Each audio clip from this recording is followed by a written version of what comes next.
2024 के शुरू होते ही ऐसा क्या हुआ कि अमेरिका, चीन, रूस और हमारा देश भारत चांद पर जाने के लिए कई स्ट्रैटेजिक मिशंस प्लान कर रहा है। अमेरिका तो अपने आर्टेमिस प्रोग्राम के जरिए साल 2026 में दोबारा इंसानों को चांद पर उतारने जा रहा है। आप में से कई लोग सोच रहे होंगे कि इन मिशंस के जरिए वैज्ञानिक खोजें, रिसर्च और स्पेस एक्सप्लोरेशन किया जाएगा, लेकिन ऐसा है नहीं। इन सब से कहीं ज्यादा इसके पीछे एक बहुत बड़ा जियोपॉलिटिकल एंगल छिपा है। आने वाले भविष्य में चांद एक बहुत बड़ा सेलेस्टियल चॉक पॉइंट बनने जा रहा है, जो स्पेस रेस और मॉडर्न वॉरफेयर की परिभाषा को ही बदल के रख देगा। तो चलिए पूरा विस्तार से जाने की आखिर स्पेस में जाने के लिए इन देशों में होड़ क्यों मची हुई है। जुलाई 20, 1969 नील आर्मस्ट्रांग चांद पर अपना पहला कदम रखते हैं। ये इंसानों की अंतरिक्ष में एक विशाल छलांग थी। इसके बाद नासा ने अपोलो 14, 15, 16 कई मैन्ड मिशंस चांद पर भेजे। हालांकि साल 1972 में अपोलो 17 के बाद चांद पर भेजे जा रहे मानव मिशंस का कारवां थम गया। यूजीन सेरनन वह आखिरी इंसान थे जिन्होंने चांद पर अपना कदम रखा था। तब से लेकर अब तक 50 सालों से भी ज्यादा का वक्त बीत चुका है, पर कोई इंसान वहां पर नहीं गया। और अब अचानक इस साल के शुरू होते ही ऐसा क्या हुआ कि अमेरिका, चीन, रूस और हमारा देश भारत चांद पर जाने के लिए कई स्ट्रैटेजिक मिशंस प्लान कर रहा है। अमेरिका तो अपने आर्टेमिस प्रोग्राम के जरिए साल 2026 में दोबारा इंसानों को चांद पर उतारने जा रहा है। 2019 में नाटो स्पेस को एक ऑन ऑपरेशनल डोमेन डिक्लेयर करता है। इस निर्णय के ठीक बाद अमेरिका दुनिया की पहली डेडिकेटेड स्पेस फोर्स को लॉन्च करता है।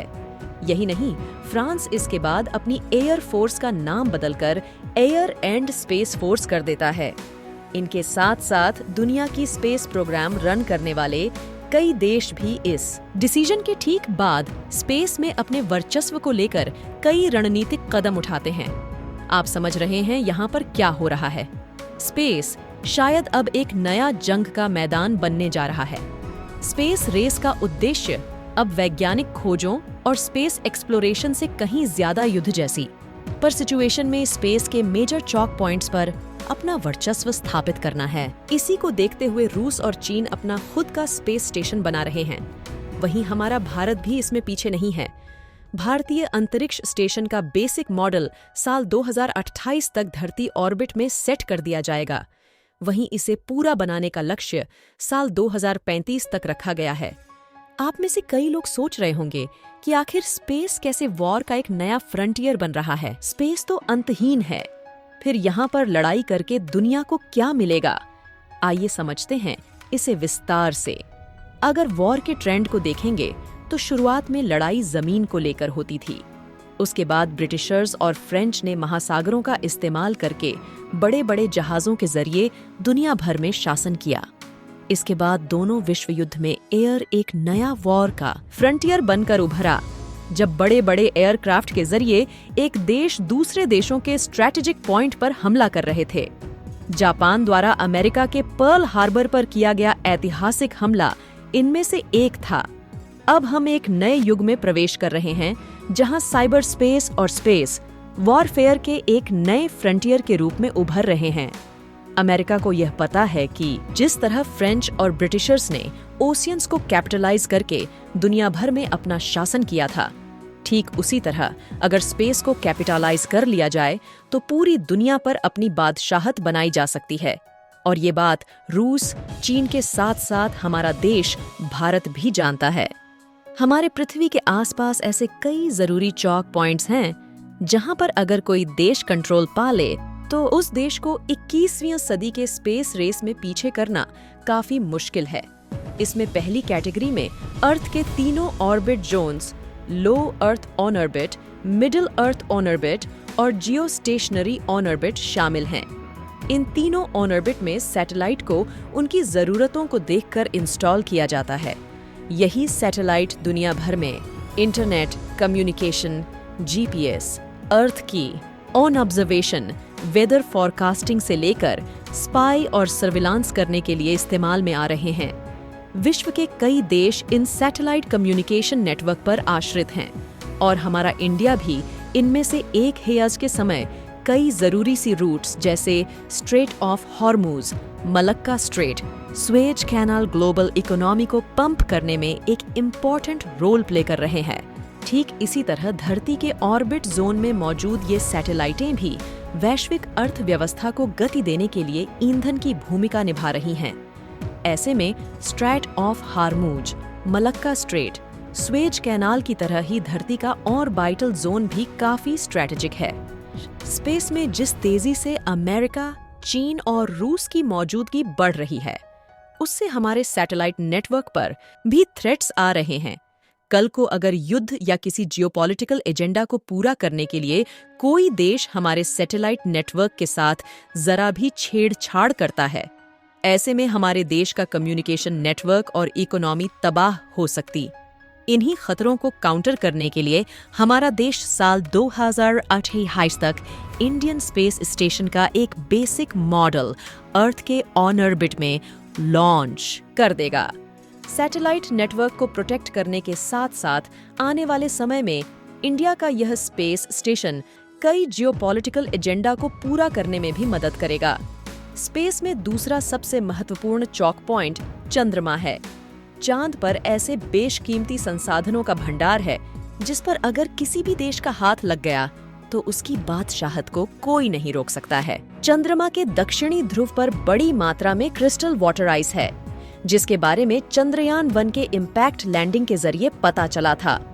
भविष्य में इस क्रिस्टल वाटर आइस को आसानी से हाइड्रोजन और ऑक्सीजन में तोड़कर चांद पर बनी कॉलोनीज में सांस लेने के लिए ऑक्सीजन के रूप में इस्तेमाल किया जा सकता है।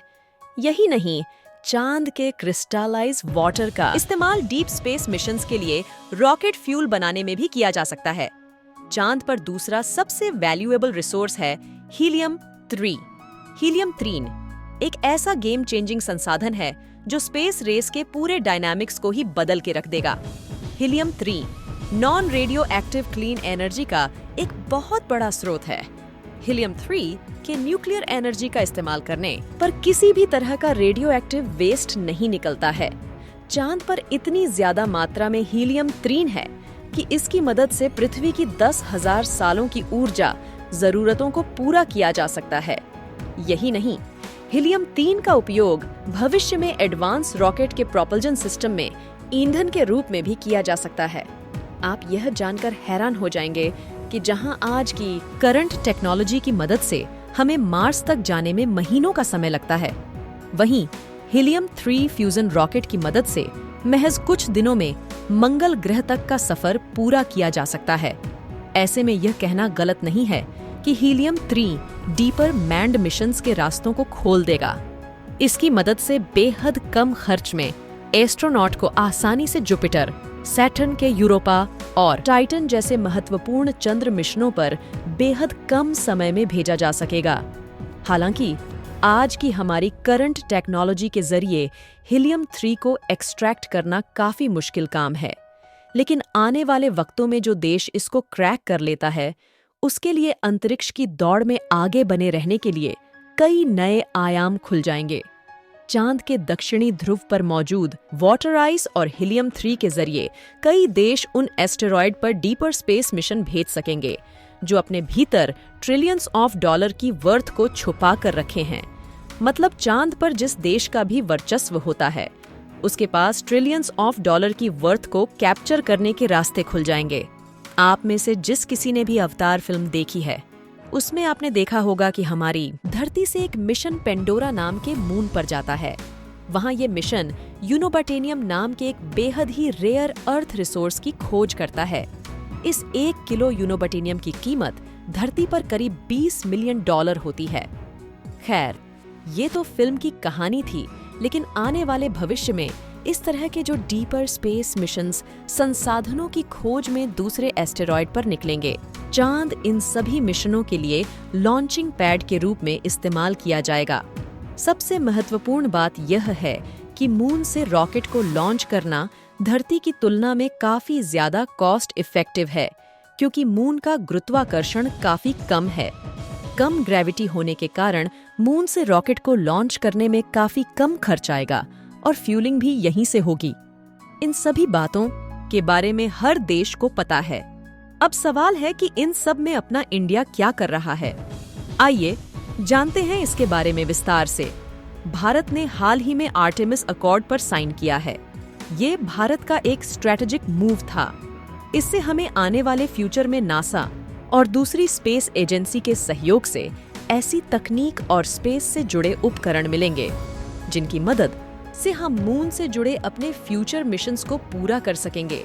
चंद्रयान सीरीज और बाकी स्पेस मिशनों से जो नई चीजें हमें जानने को मिल रही हैं, उन्हें हम आर्टेमिस अकॉर्ड से जुड़े बाकी देशों के साथ साझा करेंगे और इसी साझेदारी के साथ ये देश स्पेस रेस में ग्रोथ करेंगे। लेकिन ये कोलैबोरेशन हो रहा है या स्पेस रेस में हम एलाइज बन रहे हैं? शीत युद्ध के दौरान अमेरिका और सोवियत यूनियन कई देशों को एलाइज बनाकर एक दूसरे को काउंटर कर रहे थे। क्या यही चीज हमें स्पेस रेस में भी देखने को मिलेगी? क्योंकि चीन और रूस मिलकर चांद पर इंटरनेशनल लूनर रिसर्च स्टेशन को बनाने की योजना बना रहे हैं और इसको लेकर दुनिया के कई देशों को अपने साथ जुड़ने का खुला निमंत्रण दिया है। विशेषज्ञों की माने तो ये अमेरिका के आर्टेमिस प्रोग्राम का काउंटर है। तो क्या स्पेस अब जंग के नए मैदान के रूप में तैयार हो रहा है? इसका फैसला तो भविष्य करेगा। ऐसे ही जानकारी के लिए हमारे चैनल को सब्सक्राइब जरूर करें और अपना राय कमेंट में बताएं।